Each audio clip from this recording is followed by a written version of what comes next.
everyone. Welcome to AMC Movie Talk for movie fans. I'm your host, Ashley Moba, and this is the daily show where we give you all of the latest news from the world of movies, plus insight into what it all means. Joining us as always is AMC Movie News Editor-in-Chief, John Campea. Greetings and salutations, everybody. Welcome to the show, coming to you live from the Stream.tv studios here in Hollywood, California. Once again, I am the proud and lone representative of the Y chromosome. Had a great time at the Hunger Games Catching Fire premiere last night, but we'll talk a little bit more about that in just a little bit. And we've also got AMC Movie News Editor, Amy Rose Eisenbach. Hello, guys. Lovely to be here. John representing for the men. Love it. And also at the female-driven table, we've got AMC Movie News Entertainment Correspondent, Erin Darling. Hey guys, nice to see you again. I as well had fun at the Hunger Games last night covering the red carpet. Can't wait for you guys to see the interviews. With Fast and Furious 7 racing towards AMC theaters in the summer of 2014, actor Paul Walker was recently interviewed and asked about the future of the franchise. He told our friends at Collider the following: "Well, the studio supposedly wants 8, 9, and 10. I'll be 50. Even if 7 were to tank, there's at least an 8. That's a guarantee. The thing that's pretty crazy is that neither Vin nor I were going back to do the third one. They were going to do a direct-to-video 4. They were going to dispose it and be done with it. But then Vin was like, no, I'll come in for a cameo because it wasn't testing well. He wanted to set up the 4th one, and the studio went for it, and we got a second life." John, what do you think of Walker guaranteeing a Fast 8 even before Fast 7 is finished? No brainer. This is a franchise that once number 4 hit has been getting bigger and bigger and bigger and bigger, and we'll talk about what I think was the trigger for all that. But the last film made $788 million last year. Let that number sink in for a second. We become desensitized to some of these numbers sometimes. Think about this. $788 million at the box office this Fast and the Furious film made. Tell me that back when Fast and the Furious 1 came out, that Fast and Furious 7 would even exist, because Fast and the Furious 1 was crap. I know a lot of you guys love it, and that's cool. But so it's absolutely no brainer. Even if this one tanked, which is not, it's not going to go from $788 million down to $50 million. But even if it did, the studio would still think that's a fluke, and they would absolutely do an 8. So it totally makes sense that they're already planning for an 8. 9 and 10, why not? This franchise just keeps rolling. And look, I'm going to tell you right now, I still believe that the thing that triggered all this was the arrival of The Rock. You know, 1, 2, and 3, I didn't care for very much. And it was, he just said the studio was losing interest in it. I think a lot of people were losing interest in the franchise. Then Vin shows up, and 4 wasn't all that bad. And then they add The Rock, and boom, then it just explodes. So there was a lot of things coming together at just the right time for this to get really popular. They stopped taking themselves so seriously. The franchise became really fun.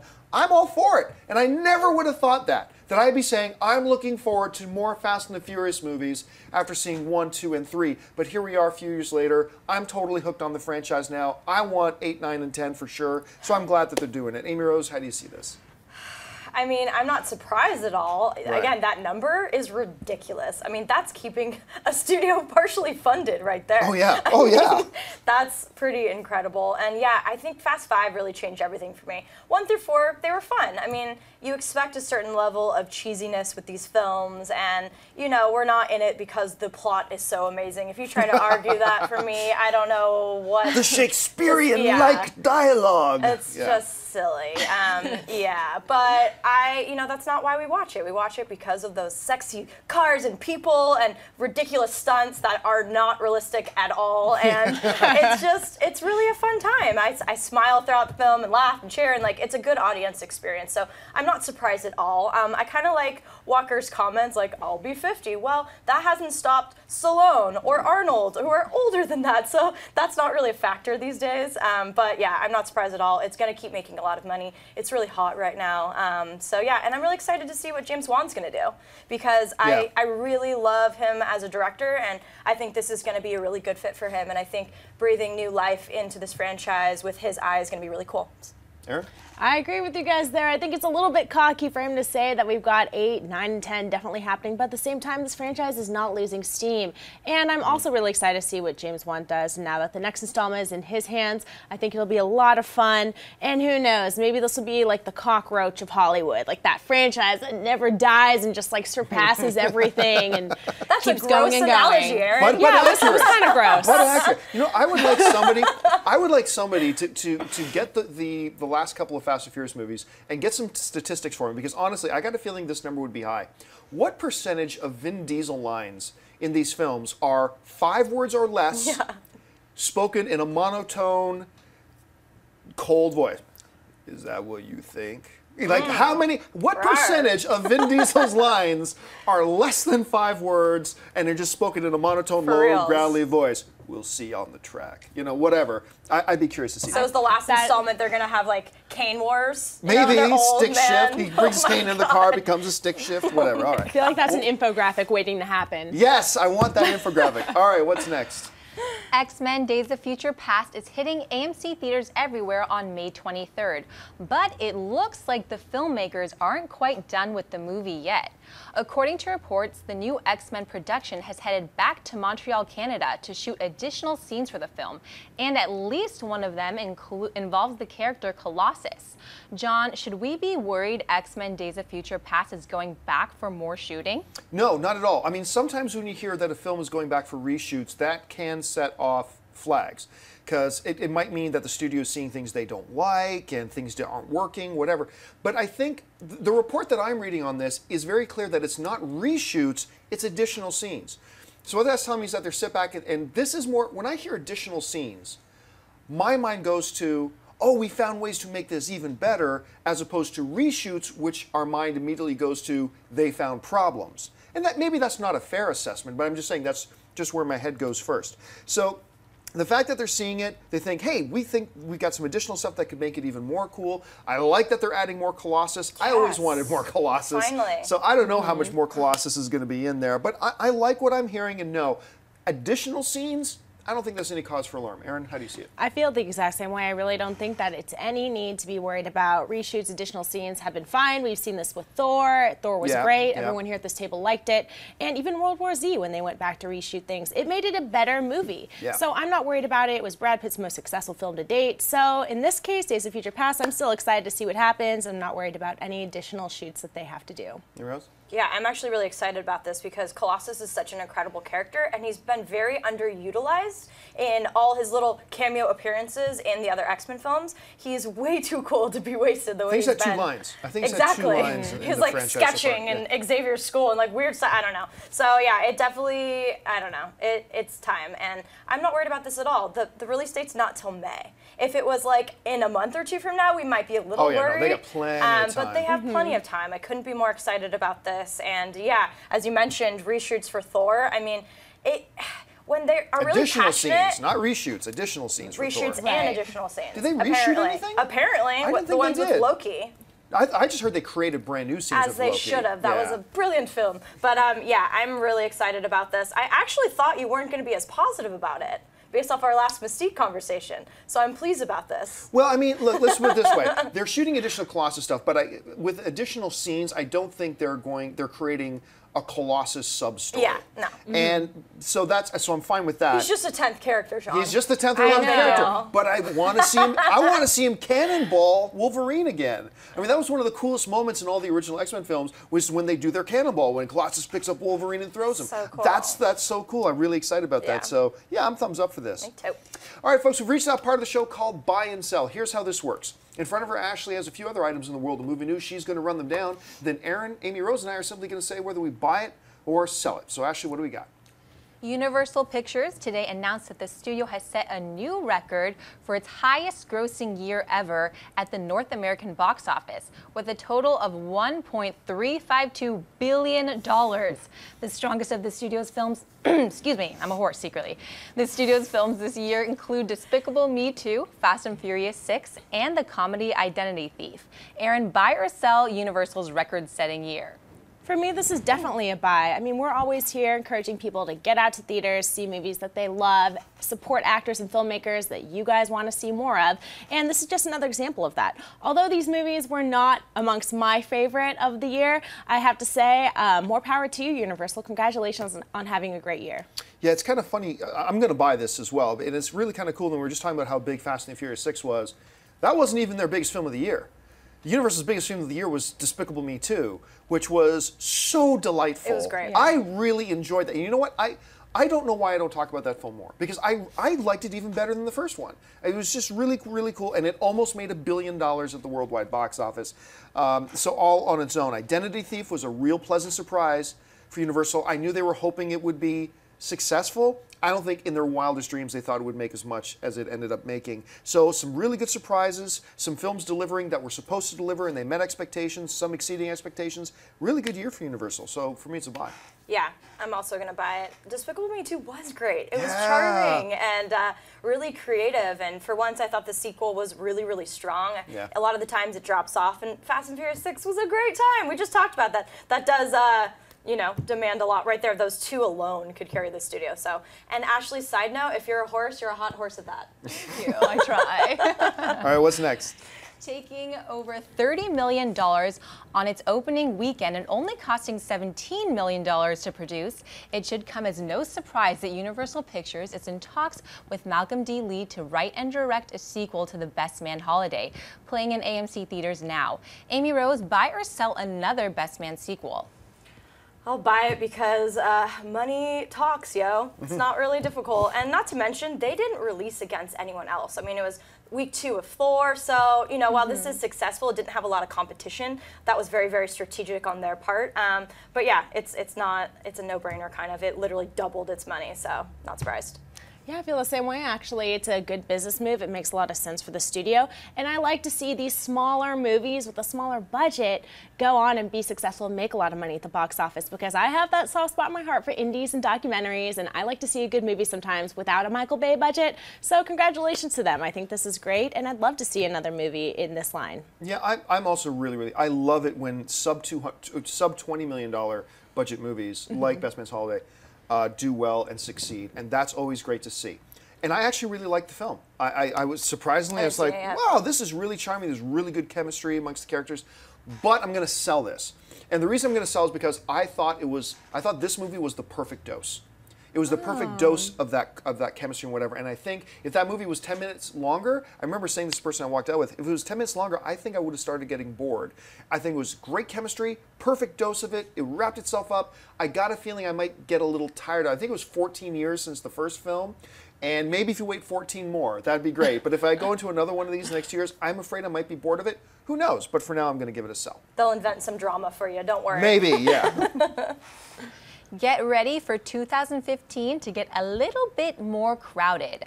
According to reports, the Insidious franchise is getting a third movie made. Insidious 3 is aiming to hit AMC theaters on April 3rd, 2015. John, buy or sell Insidious 3? I'm going to buy this. First of all, we're just talking about small budget films that do well. I think they made the first Insidious film for like $1.9 million. And then I think they made Insidious 2 for like $5 million, which then made almost like $150 million worldwide. Okay, so from a business point of view, no brainer. You're doing these micro budget films, making blockbuster, close to blockbuster type money. Obvious. But these films have been nice. I really like Insidious 1. That was really good. I didn't think Insidious 2 was quite as good, and I know some critics didn't like it in general, but I still liked Insidious 2. I loved it. I still thought it was pretty solid.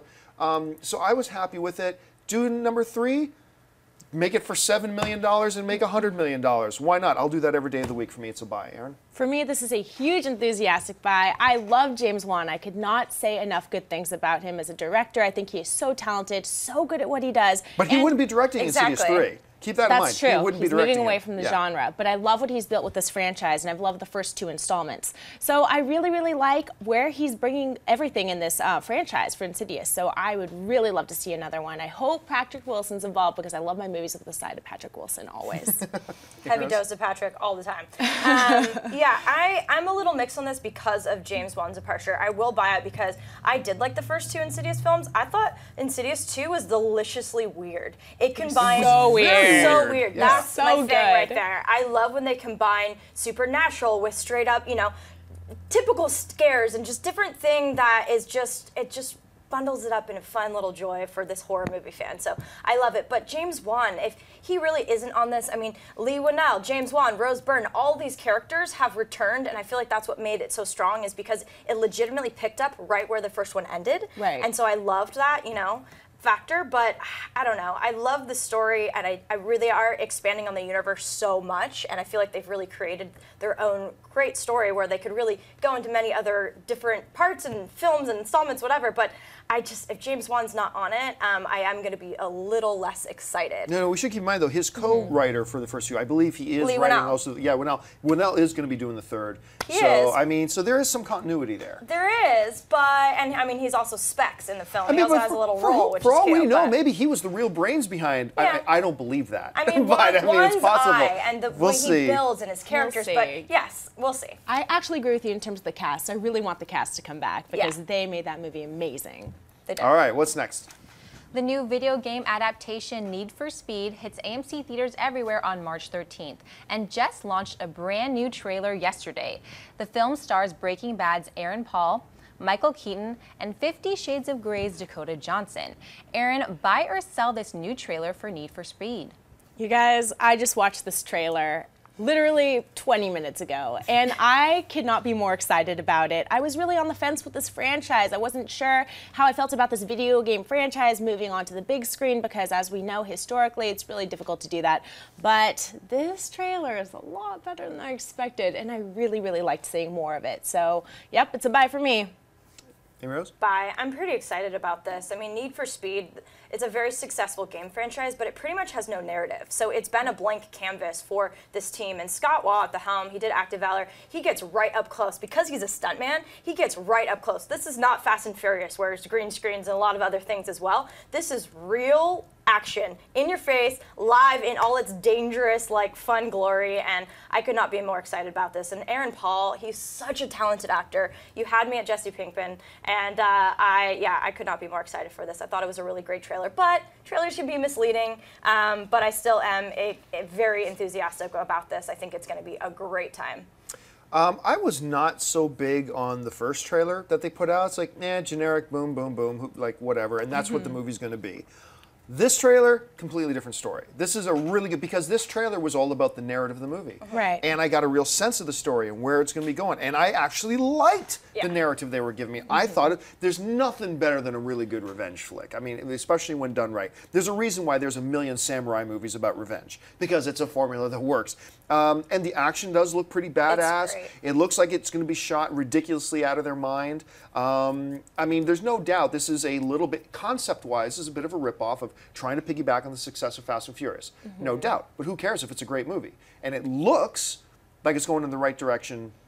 We're going to have to wait and see if it actually gets there. And they're all so passionate about it. Every filmmaker's no, they're yes, they so are. passionate. Everyone. I never. You know what? You bring this up all the time, but it's true. There's never been a more passionate team behind the film that they were making than the team that was behind Dungeons and Dragons. Seriously though, they were there was bringing no D&D more into this. That passion. was a low blow. But it's true, right? There has never been a blow. more passionate group about the film they were making than the team behind Dungeons and Dragons. I also heard the same was And it's true one of about the the worst team films. What's behind that? Speed Racer. Yeah, well, really- yeah, Speed Racer, they were so passionate. Anyway. Passion is contagious, all right? So good for them. Doesn't always equal good Doesn't stuff, translate, though. but good for them. All right, folks, listen, before we get into Mailbag, I want to remind you that the new film's Hunger Games Catching Fire, which is great, by the way, we're going to do an AMC Spoilers review of it this weekend, is opening in AMC theaters everywhere this week. The movie's really solid. Now, I normally will go and do the junkets for the bigger films like this, but somebody at this table was really insistent on going to go do the interviews for it instead of me. So Amy Rose Eisenbach recently went and sat down with the cast of Hunger Games Catching Fire. We want to share with you now a little bit of her conversation with the two stars of the film, Jennifer Lawrence and Josh Hutcherson. Take a look. So there are not a lot of female-anchored protagonists in action films, for one reason or another. Why do you think people have really helped elevate this and really have been behind Katniss and team? Probably for that, partly for that reason, that we don't see a lot of female heroes a lot. And also I think that it's such a sign for, how powerful one voice can be, just a girl against, an entire world that's wrong. Just one voice saying, differently. And I don't know. I don't know. But I'm happy about it. Me too. What do you think?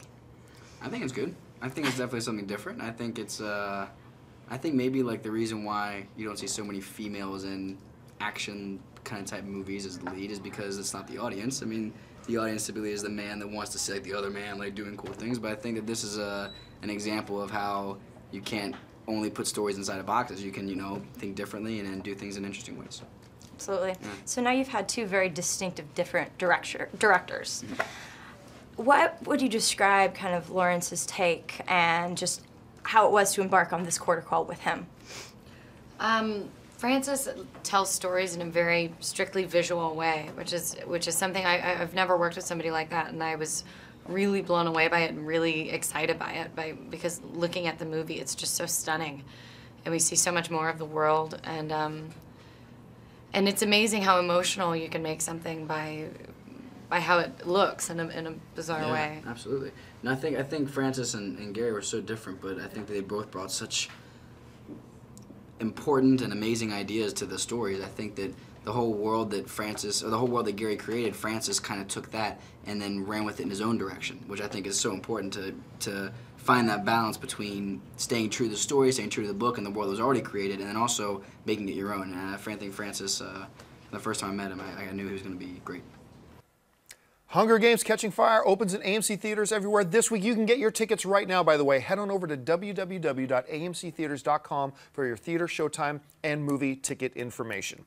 All right, folks, we've reached that part of the show called Mailbag. Listen, if you've got a topic or a question you would like us to address on the show, you can email us anytime at amcmovietalk@gmail.com. Every day we pull up a couple of questions to address on the show. Ashley's got a few of them pulled out of the mailbag. So, Ashley, what do we got?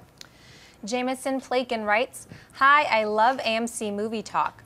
I just wanted to say I hope you guys discuss your thoughts on the It's a Wonderful Life sequel talk that's going around.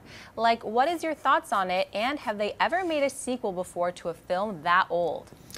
You know what's funny? I just actually heard about this the other day, that the people who have the rights, they got like a $25 million budget, and they are moving forward and making a sequel to It's a Wonderful Life. I think it's going to be called It's a Wonderful Life, The Rest of the Story.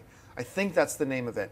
And one of the really interesting things is George from the original movie, the little girl who says, teacher says every time a bell rings, it's an angel getting its wings. She is going to be in this new film as an angel, as a matter of fact. And it's going to be about George's great-grandson, who's also named George. What a cute little nod. It is an interesting concept because, I'll be honest with you, while there have been a lot of sequels, especially in the last couple of years, to 20-year-old movies or things like that, I don't know that we've ever had a pure, legit sequel to a film this old. At least, maybe I've got an itch in the back of my brain telling me that there was, and I can't think of it off the top of my head. I don't have that itch. I don't think there has been. Yeah, maybe not. Look, this comes up, this will inevitably bring up the age-old argument. You can't make it as good as the original, so don't bother. Who cares? The original is one of the all-time great films. Yeah. If you can make a film half as good as that, then that means I'm going to have a good time at the theater. It's like saying, why make any movie at all? It'll never be as good as The Godfather. Well, obviously it's not going to be as good as The Godfather. It doesn't mean there's not still going to be a good movie. So I'm hesitant about it because it is such a classic. It is such a self-contained story, the original. It is not asking for a sequel. But at the same time, maybe it's just because of the people involved in it. I'm curious. So, and I'm always up for a good Christmas movie. Why not? So, I'm still mixed. I still don't really know how I feel about it yet. So anyway, Amy Rose, when you heard about this, what were your reactions?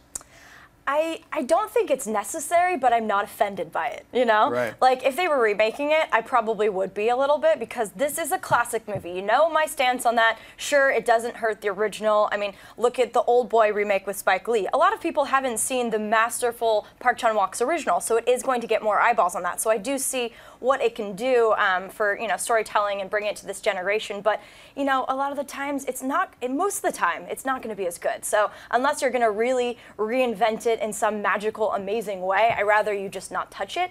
But this is cool because it's not a remake. And I didn't know that she would be returning, which I like. I think that's a cute little nod to the classic. And it would be kind of cool to see how she grew up. And I mean, she was such a charming part of the first movie. Oh my gosh, eat her so up. Yeah. I definitely think it's kind of an interesting concept. And I would be curious to go back and see if there have been any films that have, been as long as that. My guess is no, but we could be proven wrong. I mean, like I said, I got that itch. I know. I got that itch in there telling me there's one. I can't think. Know. But yeah, I would be curious to see how this unfolds. Again, I don't really think it's necessary, but we'll see. What sequel? I'm open-minded. What do you think? I'm not. It's a Beautiful Life or It's a Wonderful Life. The rest of the story, why do we need the rest of the story? As you said, John, this story was so perfectly contained. It was so well done, and it's truly a classic, and I love this movie. I think there's no need for a sequel, and especially 50 years later, I don't really feel like I really want to see this happen. I'm kind of not looking forward to this one. All right, what's next? Andrew Evans writes, I would like to ask a question to my favorite YouTube channel. The question is, why do they put big name actors and actresses in comic book movies and not younger actors to get their career going? Marvel is owned by Disney, but no Disney stars are in Marvel movies. Why is that? I can just see Simply Raven as Black Widow or something like that. Thank you for the question, by the way. And for me, it comes down, you raise a really interesting point, like why go back to established actors? Although, while talent scouts knew exactly how good Chris Hemsworth was as an actor, the general public didn't know him. He wasn't a big name actor, and he's Thor. Chris Evans, a lot of us know who he is, but nobody was going to put him in A-list status, and yet now he's Captain America, and so on and so forth. It's a misconception to say that Marvel only puts big name established actors in their movies, because obviously that's not true. There's some of them that are, absolutely. But when you ask the question, when you phrase it in the way that you did about why not give it to young actors, unknown actors, so they can launch their careers? And it comes down to this. I get several variations of the same question, but here's the principle that it always comes back to for me. Actors are there to serve the movie. The movie is not there to serve the actors. Let me say it again. The actors are there to serve the movie. The movie does not exist to serve the actors.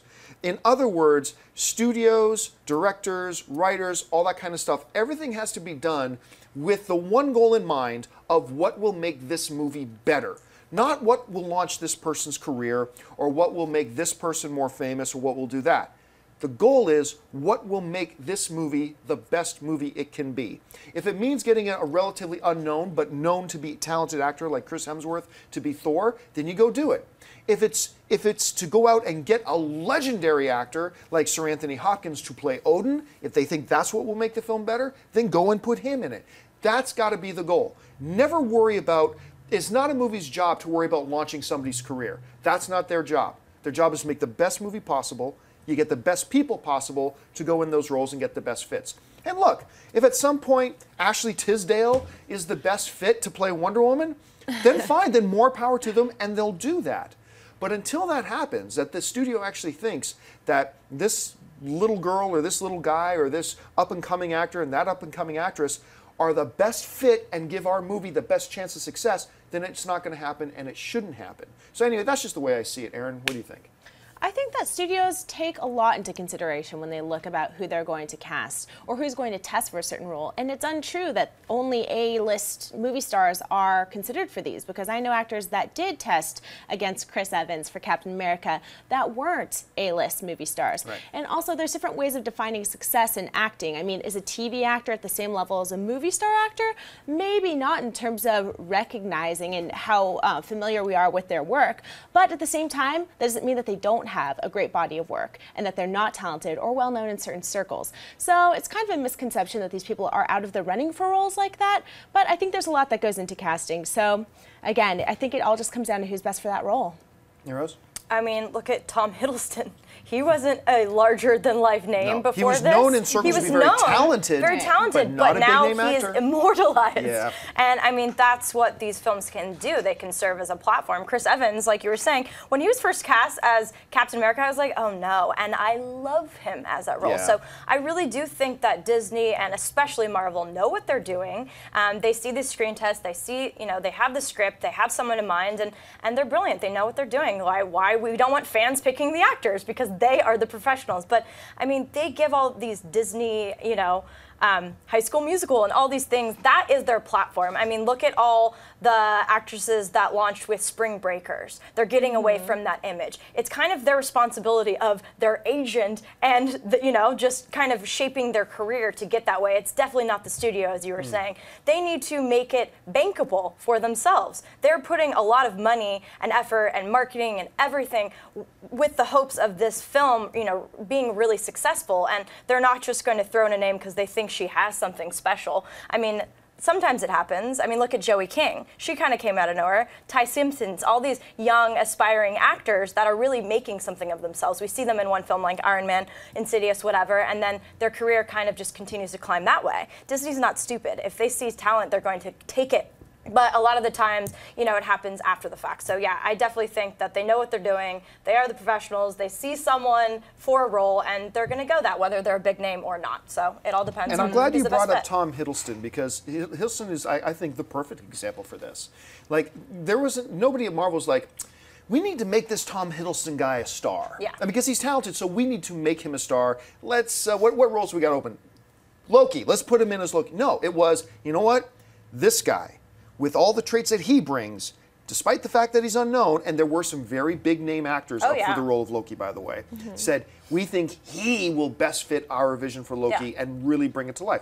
And I think the same is true for the young Disney actors as well, if they ever get that chance. They had no idea Loki was going to explode the Not way he that did. big. Not that big. He's the, the Joker, like Heath Ledger character for Marvel. For Marvel in many ways. All right, folks, listen, we've run completely out of time. Thank you so much for joining us today. Listen, if you haven't done so already, make sure you subscribe to our YouTube channel. Just click on the subscribe button. It'll keep you up to date on everything going on in the world of movie news, and of course, our daily AMC Movie Talk show and our weekend AMC Mailbag show. I want to thank, first of all, sitting to my immediate right, she is our entertainment correspondent, Miss Erin Darling. Erin, where can people find you online? Twitter at Erin A. Darling, Facebook, Erin Darling fan page, and YouTube, Erin Ashley D. Thanks for tuning in. And sitting next to her, our movie news editor and Hunger Games interviewer, Miss Amy Rose Eisenbach. Amy Rose, where can people find you? Thanks again for that one, John. At Amy Rosie on Twitter. Thanks so much for watching. And our lovely host today, sitting over there in the ISO booth, as it were, off on Planet 9, the one and the only Ashley Mova. Ashley, where can people find you on Twitter? You guys can find me on Twitter at Ashley Mova. And you can find me on the various social media channels, just at John Campia. Thank you so much for joining us, guys. Don't forget to come back and visit us again tomorrow. And until then, my name's John Campia for AMC Movie News. Bye-bye. If you like this video, be sure to give it a thumbs up, and don't forget to subscribe to AMC Movie News on YouTube. It's free and a great way to stay updated with all the latest movie news, and check out our daily show, AMC Movie Talk. Also, don't forget to check us out on Facebook and Twitter to stay in the loop for our special prizes, giveaways, and contests.